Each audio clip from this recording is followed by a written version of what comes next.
Hey guys, what's up? This is Fula with just a quick live video. I just wanted to go live to share my thoughts about the whole Terrance Crawford, Jose Benavidez fight. Shout out to the whole LDBC. Now, you know, the fight I will say was somewhat I won't say it was boring, but I guess you can say it's not what we was expect from the build up because the build up it seems like those guys really had it out for each other. You know, Terrance Crawford, going into the gym of where Jose Benavidez was training. The shove at the weigh-in and things like that. Now, as far as the fight is concerned, Terrance Crawford put on a clinic. Don't get me wrong. He put on a boxing clinic. Jose Benavidez, on the other hand, was trying too much to showboat, keeping his hands down too much, not letting his hands go enough. Mind you, it seemed like he was in quicksand when he was in the ring too. It's like he didn't want to move around a lot. It seemed like he was handicapped or something. Granted, he did recover recently from getting shot in the leg, so I guess you can say that's understandable. But when he did decide to throw in spurts and decide to counter, he had some he was tagging Terrance Crawford. He was tagging him. But he just didn't do it enough. That's the problem. He wasn't aggressive enough. And I felt that a lot of the time too during the fight, he was headhunting. That's the main thing. And he didn't go to the body enough. I think what he was trying to do too, really, is he was trying to psych Terrance Crawford out. That's the thing. He was really trying to psychologically mess with him. And the way he was trying to psychologically mess with him is he would just basically might shake his head when he was getting tagged by shots. No, that didn't hurt me. Granted, from seeing that, I will say that, he do got a chin on him. He was eating some shots. He was eating them all. But at the 12th round, he got caught with a little like in the pocket uppercut. It dropped him. After he got dropped with the uppercut, that's all she wrote. The stoppage happened. And yeah, that's pretty much how it went. Now, one thing I will say is a couple of observations I had during this fight, and some people may not believe me, and they may think I'm just talking out of my butt, but Terrance Crawford gets hit more than people think. He doesn't he's slick. He has the boxing skills and the boxing IQ. Absolutely. But still, against Benavidez, who's a more I guess you can say a bigger guy. I guess you can say a longer guy. He, he still was getting hit. He still was eating some shots himself, Now, the pre-fight or the post-fight interview, I should say, when asked Who does he want to fight next? You know,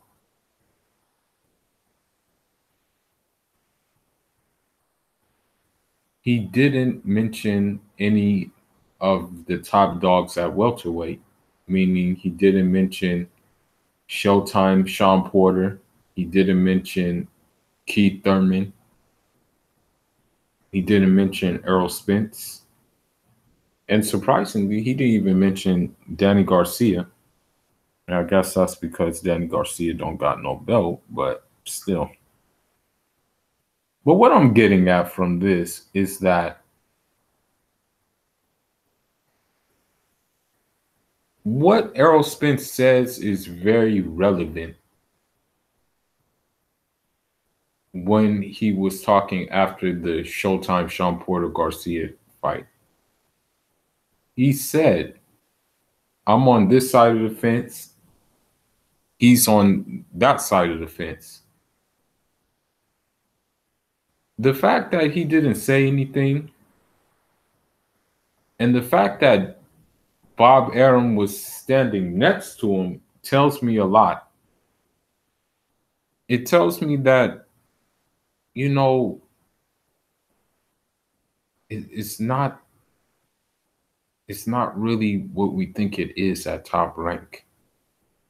You know, even Shakur Stevenson, after he won, which his win was very impressive win he had.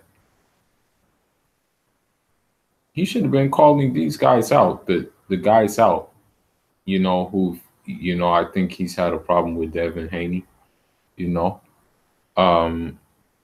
So I'm very surprised that, you know, he didn't call him out. But then again, it's that other side of the fence or other side of the street factor that comes into play. You know, that's what I think the main deal is. I mean, when you look at Bob Arum's patterns, he likes making in-house fights. If he doesn't make an in-house fight, he makes a fight with a foreigner that we've never heard of before. You know what I mean? Like, that's what he does. That's been his game for a long time, you know? That's why Shakur Stevenson fought this Romanian guy. I ain't never heard of him. You know, this is the first time he fought in United States. So I didn't know about him. So to take it a step further, really, I don't think we can just keep on holding our breath, seriously. But I don't think we will see a Terrance Crawford Errol Spence fight anytime soon. I really don't. I just don't see it. I mean, even after the post fight interview, you know, when Terrance Crawford did the post fight interview, he sounded kind of like docile. He sounded kind of like, I don't know how to say. He kind of sounded like yes sir type guy, you know. He wasn't fired up, you know. Even in you can still be calm and fired up, but he wasn't that at all. Now, I'm gonna say this, and people won't agree with me, but looking at it from a stylistic matchup, and I've said it before, Errol Spence, the way that Terrance Crawford dissected, the way that he dissected Benavidez, Errol Spence would do that to him. And the reason why I say that is because, for one, Errol Spence lets his hands go. He gets started early. That's the one thing about him. He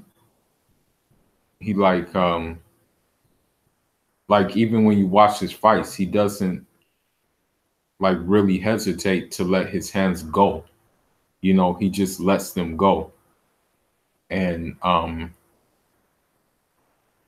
it's the body work too, man. Like Errol Spence, he goes to the body. Like, I mean, sometimes, like, so in some rounds, Errol Spence would be more focused on the body more than he will be focused on the head, and those slow you down in the later rounds and make you drop the hands, which will ultimately lead to you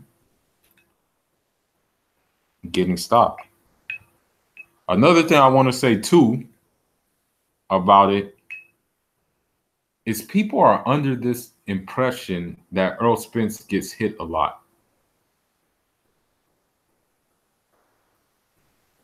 Errol Spence actually gets hit less than Terrance Crawford, believe it or not. When you watch this video about Errol Spence's coach talking about the lack of head movement, Errol Spence, he has foot movement. And what that means is it will look like, it'll look like he's not being defensively responsible.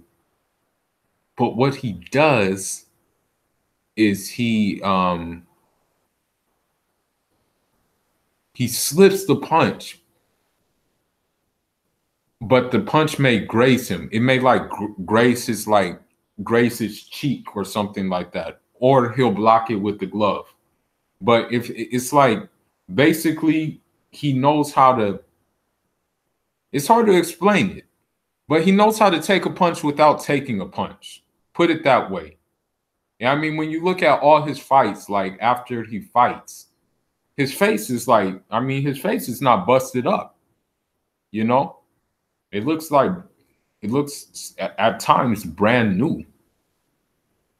And I'm just saying Spence is the longer, bigger welterweight. He's a long guy, and he's more seasoned at welterweights. And he's fought like welterweights who have been bigger than Terrance Crawford, maybe necessarily not as skillful as Terrance Crawford, but still, like,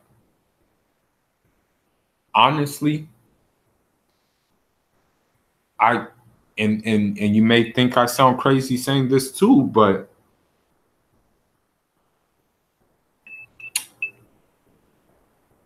with his pressure, I actually give Showtime Sean Porter a shot at beating Terrance Crawford. And the reason why I say that is because Showtime Sean Porter, his style, I mean, with that pressure, that aggressive pressure, and also he has like tiny boxing ability. It's not elite. It's not so horrible, but it's not good either. Let's just say it's decent. He would give, I have a feeling he would give Terrance Crawford fits, man. That's just my opinion. That's really just my opinion on that thing. But I mean, that's all I wanted to say. I just wanted to hop on the live and just give my thoughts about the fight and how it went down and stuff like that. Terrance Crawford, I'm not taking away from his performance. It was an excellent performance. He dissected the guy. But honestly, I know there's a lot of Crawford fans and stuff like that. But going against Spence, man, basically, we haven't seen the best of Spence. Let's put it that way. And Spence does. How can I explain it? Spence does the things that Terrance Crawford does flashy and stuff like that, but does them subtly. And does them with more, I gotta say, controlled aggression. So with that being said, it would be nice to see that fight, but it's a fantasy fight right now. And judging by Terrance Crawford's post-fight reaction, I don't think we're going to see it anytime soon. But that's all I got for the next one. Stay tuned. Enjoy, Rama.